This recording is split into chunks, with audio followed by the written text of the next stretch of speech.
Academia daily dose के daily current affairs programme में आपका पुनः स्वागत है। मैं हूं सुधांशु देव। आज की तारीख है 4 अगस्त 2021। इस प्रोग्राम के अंतर्गत हम बात करेंगे आज की डेट में बनने वाले करंट अफेयर्स से रिलेटेड सभी महत्वपूर्ण प्रश्नों की, उनसे जुड़े तथ्यों की तथा अगले दिन के लिए कुछ महत्वपूर्ण प्रश्न आपको प्रैक्टिस क्वेश्चंस के रूप में दिए जाएंगे। तो आइए सबसे पहले बात कर लेते हैं पिछले प्रैक्टिस क्वेश्चंस यानी कि अभ्यास प्रश्नों के समाधान की। तो सबसे पहला प्रश्न आपको दिया गया था, दिव्यांगजन को सहायक उपकरण और सहायता के वितरण के लिए एक सामाजिक अधिकारिता शिविर किस राज्य में हुआ। इनमें से विकल्प ए था गुजरात, बी हरियाणा, सी मध्य प्रदेश तथा विकल्प डी था महाराष्ट्र। तो इनमें से विकल्प सी मध्य प्रदेश बिल्कुल सही उत्तर है। बात करें उत्तर के स्पष्टीकरण की, तो 31 जुलाई 2021 को मध्य प्रदेश में दिव्यांगजन को सहायक उपकरण और सहायता के वितरण के लिए एक सामाजिक अधिकारिता शिविर का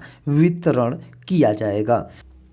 बात करें अगले अभ्यास प्रश्न के समाधान की, तो 23 जुलाई 2021 को समाप्त सप्ताह में विदेशी मुद्रा भंडारण में कितनी गिरावट आई। जिनमें से विकल्प ए था 1.581 बिलियन डॉलर, विकल्प बी था 2.581 बिलियन डॉलर, सी 3.581 बिलियन डॉलर तथा विकल्प डी था 5.581 बिलियन डॉलर। इनमें से विकल्प ए 1.581 बिलियन डॉलर बिल्कुल सही उत्तर है।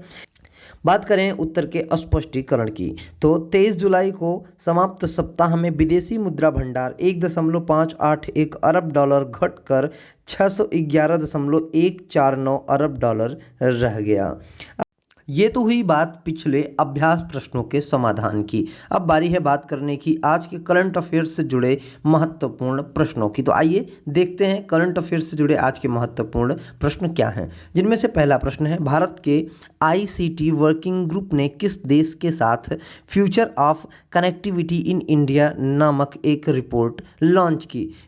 विकल्प ए है यूएसए, बी है चीन, सी है ब्राज़ील तथा विकल्प डी है रूस। प्रश्न को दोबारा से सुन लें। भारत के आईसीटी वर्किंग ग्रुप ने किस देश के साथ future of connectivity in India नामक एक रिपोर्ट लॉन्च की। विकल्प ए है यूएसए, बी है चीन, सी है ब्राज़ील तथा विकल्प डी है रूस। जी हाँ, इनमें से विकल्प ए यूएसए बिल्कुल सही उत्तर है। बात करें उत्तर के स्पष्टीकरण की, तो यूएसए इंडिया सीईओ फोरम के सीईसीटी वर्किंग ग्रुप ने आज US India strategic partnership forum यानी कि यूएसआईएसपीएफ द्वारा आयोजित एक वर्चुअल इवेंट में future of connectivity in India शीर्षक से एक रिपोर्ट लॉन्च की। बात करें अगले प्रश्न की, तो ऑटोडेस्क फाउंडेशन द्वारा कमीशन किए गए ऑटोमेशन के प्रभाव के मामले में भारत का रैंक क्या है। जिनमें से विकल्प ए है 5वां, विकल्प बी है 6वां, सी है 7वां तथा विकल्प डी है दूसरा। प्रश्न को दोबारा से सुन लें। ऑटोडेस्क फाउंडेशन द्वारा कमीशन किए गए ऑटोमेशन के प्रभाव के मामले में भारत का रैंक क्या है। विकल्प ए है 5वां, बी है 6वां, सी है 7वां तथा विकल्प डी है दूसरा। जी हाँ, इनमें से विकल्प ए 5वां बिल्कुल सही उत्तर है। बात करें उत्तर के स्पष्टीकरण की, तो डेलाइट द्वारा किए गए और ऑटोडेस्क फाउंडेशन द्वारा कमीशन किए गए एक हालिया शोध अध्ययन के अनुसार स्वचालन के प्रभाव के मामले में भारत 5वें स्थान पर और स्तर की तैयारी के मामले में 9वें स्थान पर है। अगला प्रश्न है, कॉर्पेट भारत का किस देश के साथ अभ्यास है। विकल्प ए है इंडोनेशिया, बी है श्रीलंका, सी है चीन तथा विकल्प डी है जापान। प्रश्न को दोबारा से सुन लें। कॉर्पेट भारत का किस देश के साथ अभ्यास है। विकल्प ए है इंडोनेशिया, बी है श्रीलंका, सी है चीन तथा विकल्प डी है जापान। जी हाँ, इनमें से विकल्प ए इंडोनेशिया बिल्कुल सही उत्तर है। बात करें उत्तर के स्पष्टीकरण की, तो भारतीय नौसेना के जहाज आईएनएस सरजू ने 30 जुलाई और 31 जुलाई 2021 के बीच इंडोनेशियाई नौसेना के जहाज KRI बंगटोमो के साथ समन्वित गश्त कॉर्पेट का संचालन किया है। समन्वित गश्त का उद्देश्य दोनों सेनाओं के बीच समुद्री सहयोग को बढ़ावा देना है।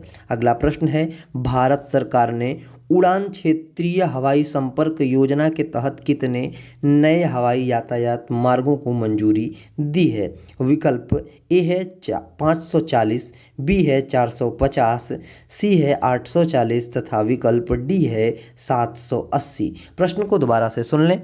भारत सरकार ने उड़ान क्षेत्रीय हवाई संपर्क योजना के तहत कितने नए हवाई यातायात मार्गों को मंजूरी दी है? विकल्प ए है 540, बी है 450, सी है 840 तथा विकल्प डी है 780। जी हाँ, इनमें से विकल्प डी 780 बिल्कुल सही उत्तर है।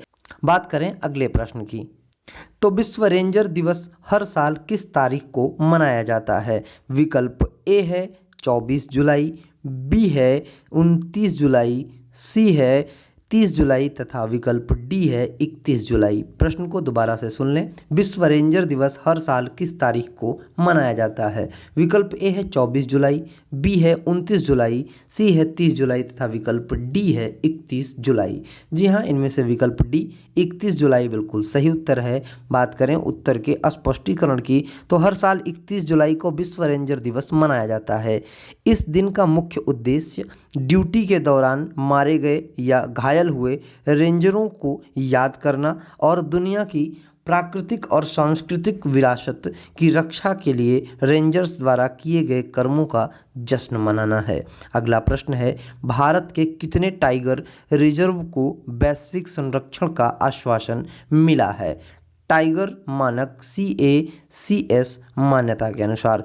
तो विकल्प ए है 12, बी है 20, सी है 15 तथा विकल्प डी है 14। प्रश्न को दोबारा से सुन लें। भारत के कितने टाइगर रिजर्व को वैश्विक संरक्षण का आश्वासन मिला है? टाइगर मानक CACS मान्यता। तो विकल्प ए है 12, बी है 20, सी है 15 तथा विकल्प डी है 14।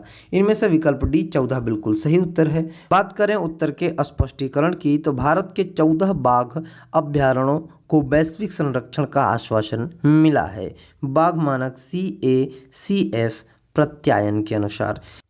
अगला प्रश्न है, मिनी पॉली हाउस जो एक तरह का ग्रीन हाउस है किस राज्य में कृषि कर्ण परियोजना के तहत बनाया जाएगा? विकल्प ए है केरल, बी है पंजाब, सी है हरियाणा तथा विकल्प डी है गुजरात। प्रश्न को दोबारा से सुन लें।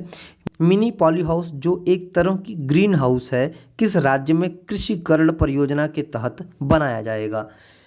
विकल्प ए है केरल, बी है पंजाब, सी है हरियाणा तथा विकल्प डी है गुजरात। इनमें से विकल्प ए केरल बिल्कुल सही उत्तर है। बात करें उत्तर के स्पष्टीकरण की, तो मिनी पॉली हाउस जो एक प्रकार का ग्रीन हाउस है केरल में शुरू की गई कृषिकर्ण परियोजना के तहत बनाया जाएगा, जो national society for agriculture horticulture यानी कि SAHS सस्टेनेबिलिटी फाउंडेशन और QR3 इनोवेशन की एक संयुक्त पहल है। अगला प्रश्न है, दिल का दौरा पड़ने से मरने वाली मन कौर किस शहर की धावक हैं?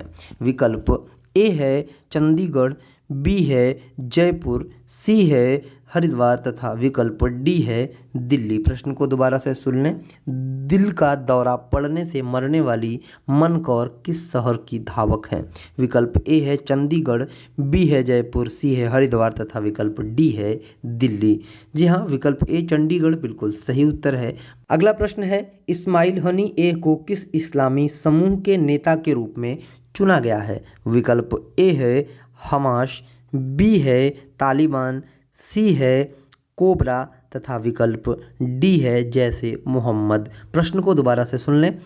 इस्माइल हनी को किस इस्लामी समूह के नेता के रूप में चुना गया है? विकल्प ए है हमास, बी है तालिबान, सी है कोबरा तथा विकल्प डी है जैसे मोहम्मद। जी हाँ, इनमें से विकल्प ए हमास बिल्कुल सही उत्तर है। बात करें उत्तर के स्पष्टीकरण की, तो इस्माइल हनी को फिलिस्तीन इस्लामी समूह हमास के नेता के रूप में फिर से चुना गया है, जो गाजा पट्टी पर शासन करता है। ये तो थे आज की डेट में बनने वाले कुछ महत्वपूर्ण प्रश्न जिनकी चर्चा हमने कर ली। अब कुछ प्रश्न आपको अभ्यास प्रश्न के रूप में दे दिए जा रहे हैं, जिनका उत्तर आपको स्वयं ढूंढ कर लिखना है नीचे कमेंट बॉक्स में। तो आइए देखते हैं पहला प्रश्न। पहला प्रश्न है, प्रधानमंत्री श्री नरेंद्र मोदी किस भुगतान समाधान का शुभारंभ करेंगे, जिनमें से विकल्प ए है पीसा, बी है ई रूपी, सी है चेक तथा विकल्प डी है रुपया। प्रश्न को दोबारा से सुन लें। प्रधानमंत्री श्री नरेंद्र मोदी किस भुगतान समाधान का शुभारंभ करेंगे? विकल्प ए है पीसा, बी है ई रूपी, सी है चेक तथा विकल्प डी है रुपया। अगला प्रश्न है जीका आईआईटी हैदराबाद के साथ किस प्रोजेक्ट पर काम कर रहा है? विकल्प ए है श्रद्धांजलि, विकल्प बी है सैवेज, सी है मित्रता तथा विकल्प डी है कॉल। प्रश्न को दोबारा से सुन लें। जीका आईआईटी हैदराबाद के साथ किस प्रोजेक्ट पर काम कर रहा है? विकल्प ए है श्रद्धांजलि, बी है सैवेज, सी है मित्रता तथा विकल्प डी है कॉल। आज के इस वीडियो में बस इतना ही। मिलते हैं अगले वीडियो में, तब तक बने रहें एकेडमिया डेली डोज के साथ। चैनल पर यदि आप नए हैं तो चैनल को सब्सक्राइब कर लें, बेल आइकॉन दबाएं जिससे आपको समय पर अपडेट मिलता रहे। और यदि वीडियो आपको अच्छा लगा हो तो वीडियो को लाइक करें, अपने मित्रों के साथ साझा करें और बने रहें एकेडमिया डेली डोज के साथ। Thank you so much.